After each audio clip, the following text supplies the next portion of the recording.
You're now watching Shaw Goods TV. No script, no schedule, just me. This ain't Texas, and I ain't B, but we can't copyright round here.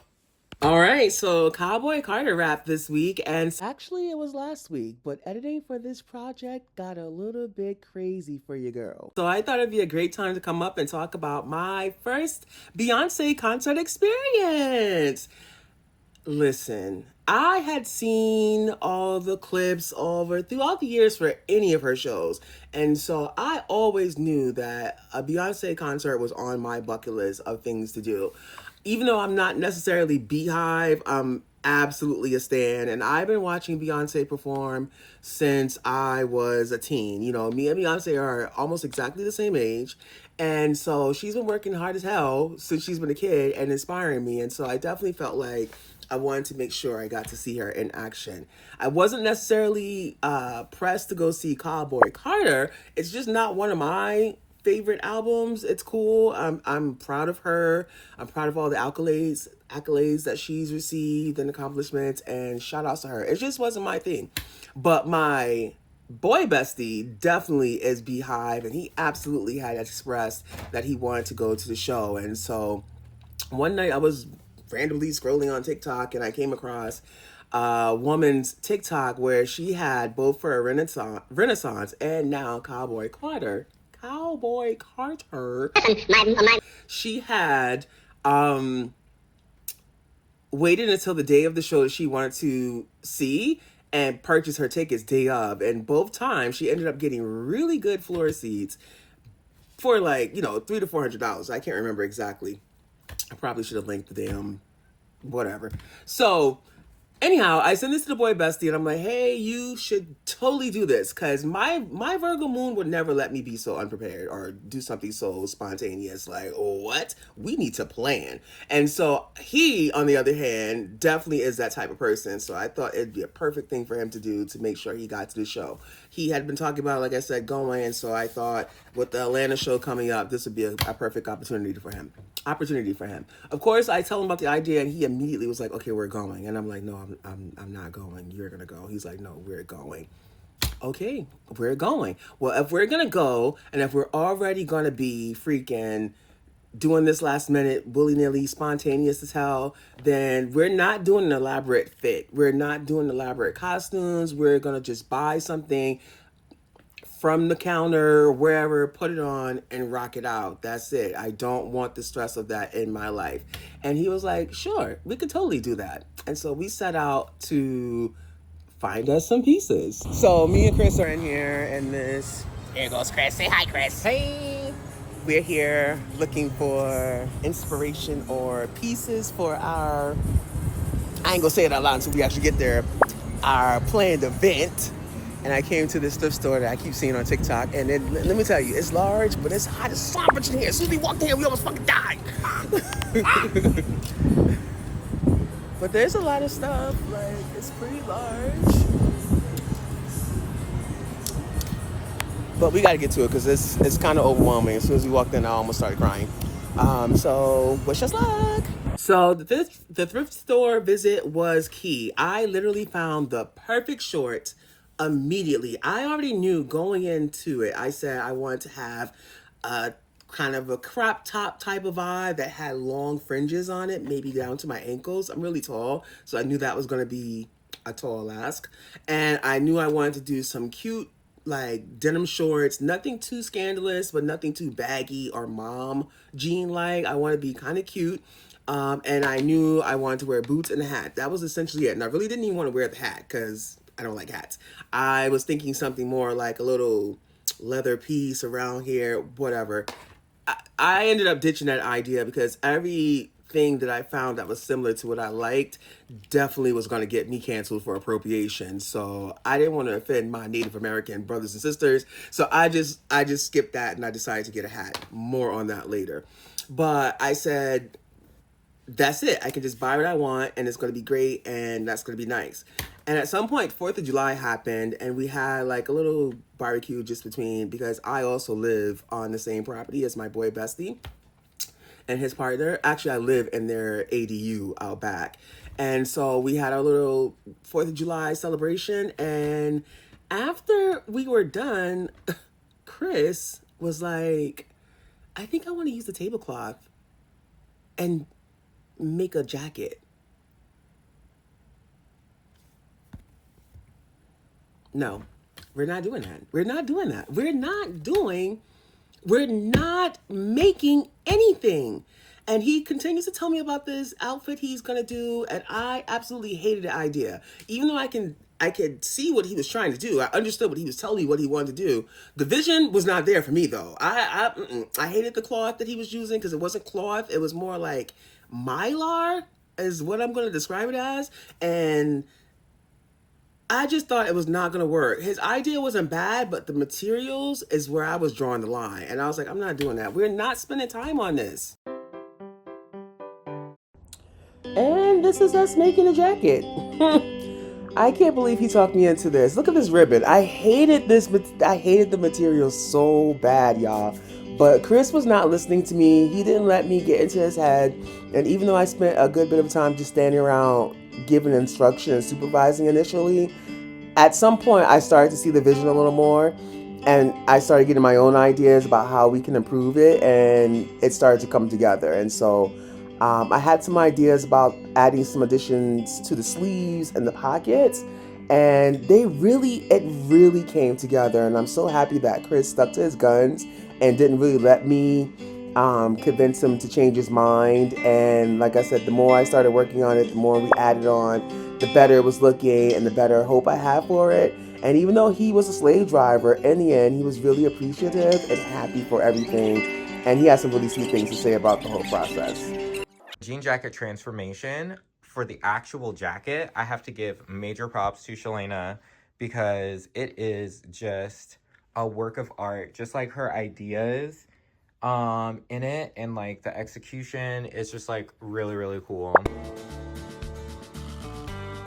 So finally, I was no longer Betsy Ross working in Beyonce's sweatshop, and it was time to put my ideas or my outfit finishing pieces together. Throughout the week that I was working on Chris's garment, I had ordered a couple of tops that I thought was going to look well.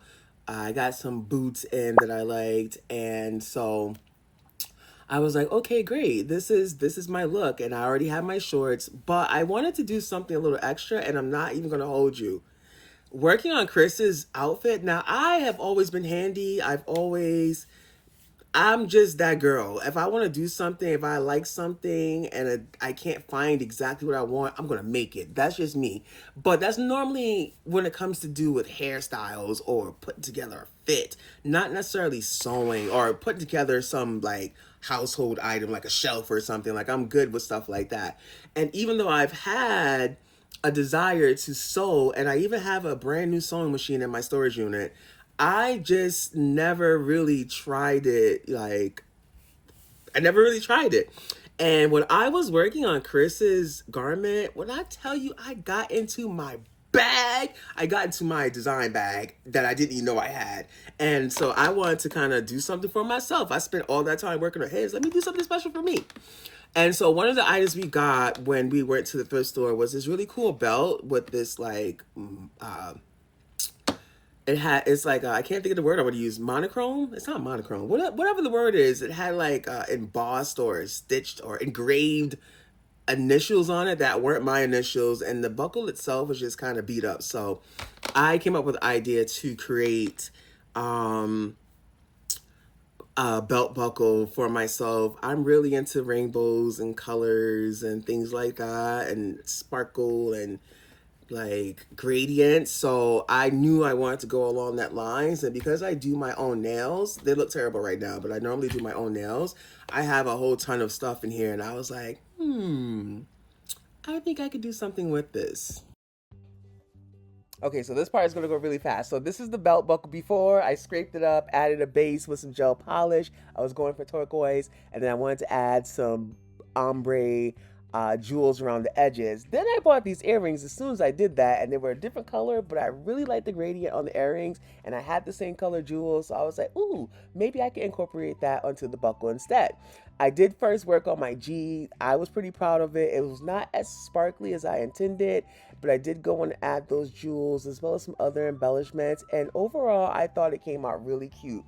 Also had those bandanas laying around, so I was like, oh, I'm gonna wrap the belt and make a bandana belt, and it's gonna be great. And then it was ugly as fuck, so I ended up buying some more bandanas because I needed those colors to pop a little more, because I was really going for a rainbow cowgirl sort of look.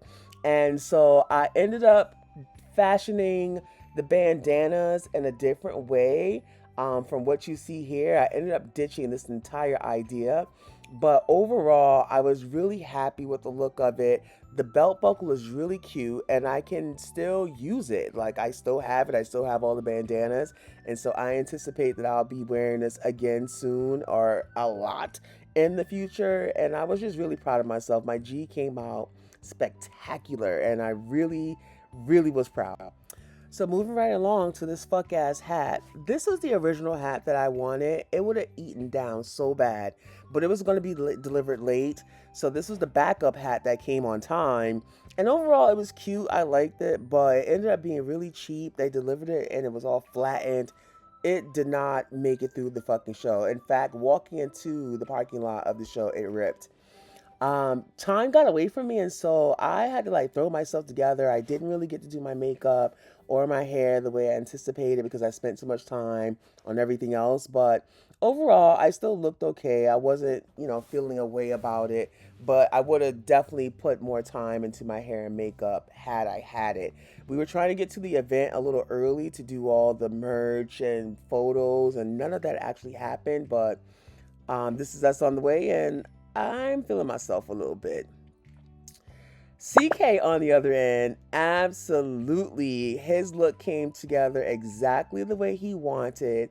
He got so many compliments. People were stopping him. Like, this was like literally 5 minutes after we walked up to the venue. Someone stopped him and, did a little video. I'm really happy he stuck to his guns. People were coming up to him and asking him, or complimenting him, and he was so gracious and letting them know that it was all his and my work, and we got lots of props. And so shout outs to him for again sticking to his guns and not letting me stop him. And then here's a couple of pics of him and Trent. Trent was pretty much a silent character this whole time. He bought his fit. He didn't care what we thought. He didn't ask us anything. He helped out with making the fit, but he didn't have any drama like CK and I did. Now, I don't know what I was thinking. Maybe it's because I'm from New England. I didn't anticipate waiting in the line. It was so hot out there. People were falling out literally left and right. And I was about to die. I was so dehydrated already. It was miserable. Oh, thank you so much. Captain's log.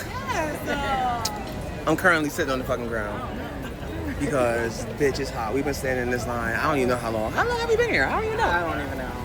I have not. I've slept. You've been here for 16 carriages. That's like, seriously, my eyes are burning because I haven't slept all week. I haven't eaten or drinking all day. all right, yeah. Open up the Oh God, I didn't. Oh God, it's finally time. We're finally gonna get to go inside. Oh my God, I'm dying. That still look kind of cute though. You need your phone? So what I didn't get on film is us fighting with the security guard. Trust me, we were in the right. She had an issue, I think, with CK specifically. And so she caused a whole bunch of problems. And by the time we got inside the venue, we had thrown away our bags, our clear bag and his clutch, and had all of our items stuffed into our boots because she was just being a dick. And even when we were like not giving her the satisfaction of reacting, she still was making a big deal and like literally chased us around the fucking venue. It was a mess. We nearly died. We are inside. And now that I'm not cranky anymore because I was dying, I'm excited to be here to see Beyonce. We a little bit far, but we here. Look, it's CK eating us the hell up. He is serving nothing but face, honey. I still see this flag in my dreams to this day. We were waiting for a while. The ticket said 7:30, or 7 p.m., but the show didn't start until 8:30. But finally, the lights dimmed, and look at me, I'm excited. Now, I talk shit about people who film concert footage because, like, what are you doing? But not I took footage of the entire show, bro. Like, I barely put my camera down. I just couldn't. It was so exciting. Like, oh my goodness. But of course, the film and the footage was terrible. As you watch this, you'll see the footage between me and CK kind of flip back and forth because I used some of his clips and some of mine. Now, going forward, I'll probably give him my phone every single time. You'll be able to tell his footage because it's clear, it's steady, and it looks good. My footage is so chaotic. This is probably definitely me here. But the show was amazing. First of all, y'all, I won't say y'all had me thinking because I knew better, but all the videos that people, the haters, were posting of Beyonce saying that she looks old, she looks stiff, she's not this, she's not that. First of all, sis is about to be 44. I'm about to be 44, and I can barely walk to my car and back to the house without me dying. So I knew it was probably a lot of hate, but seeing her in person, like, she looks so good. She looks so good. Now, I'm just going to talk about my overall experience as the show went on. We've all seen the clips.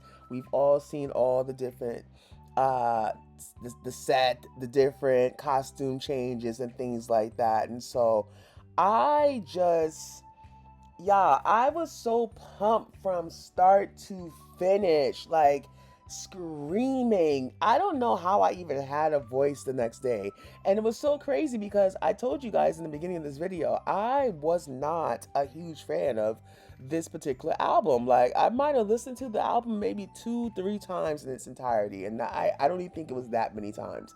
But once I got to the show, it clicked for me. Like, you did not need to know the songs to enjoy your time at this show. It was amazing.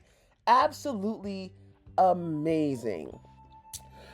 This is probably when I started to really get turned up because we knew that the star of the show was really Blue and Rumi, at least for me anyway. And so I know that Blue Ivy is about to come out, and Chris did a really good job of capturing when she comes out and getting her full little solo dance. Like, it starts from here, and I'm so happy that he was able to capture it because I was too busy on the side of him losing my fucking mind, like losing all control.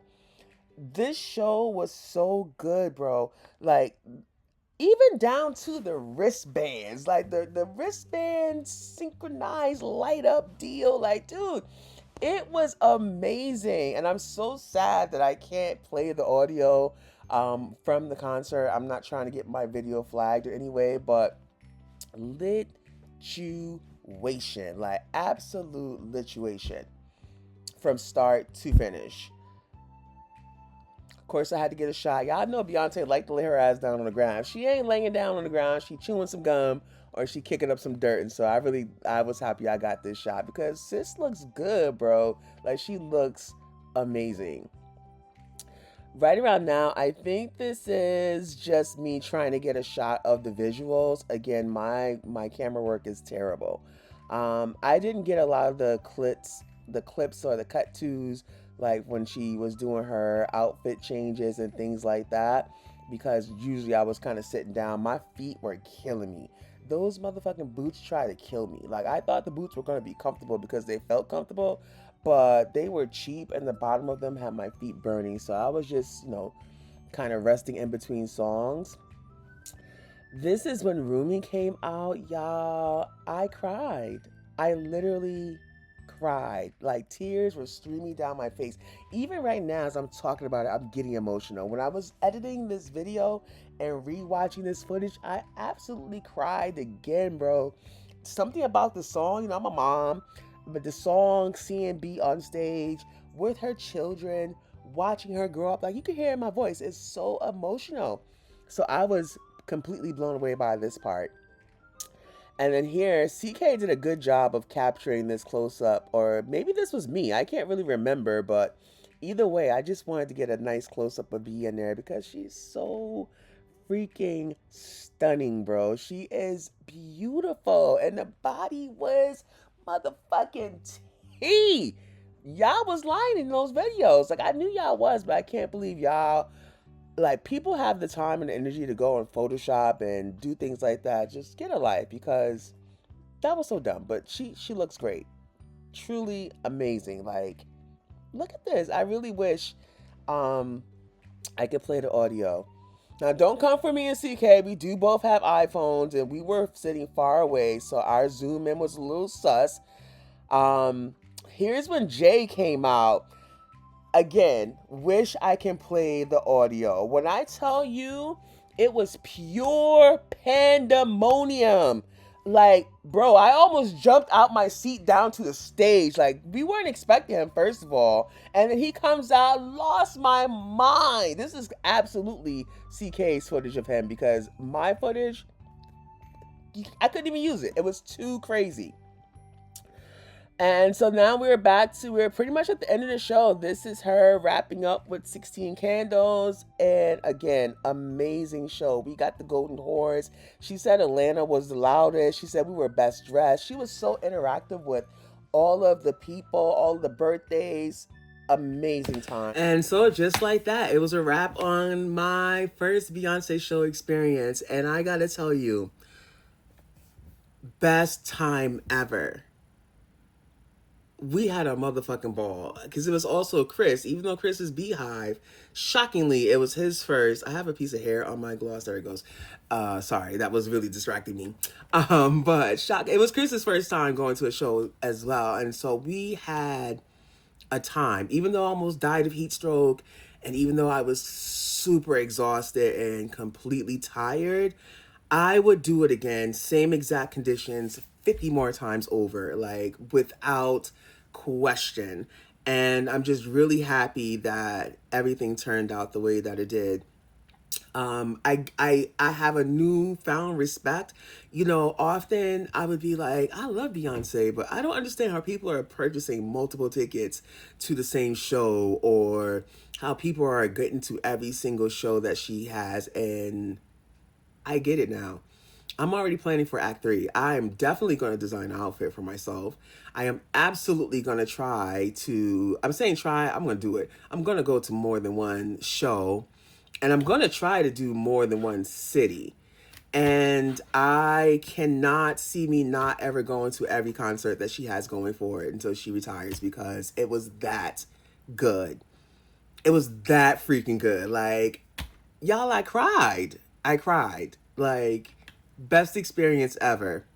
And I'm so happy that Chris, I call him Chris or CK, so if you've heard me say CK or Chris throughout this, he's the same damn person. But I'm so happy that Chris really pushed me to go, and it's exactly what I needed at the time. And so that was my experience, and I hope you enjoyed the video. See you next time. You've been watching Shawgood's TV. Too little to rehearse, too little to hide. Protocol breach. Installing Installing/extracting Extracting core values. Loading Merging upgrades. at full clarity. Thanks so much for watching. Don't forget to like, share, and subscribe.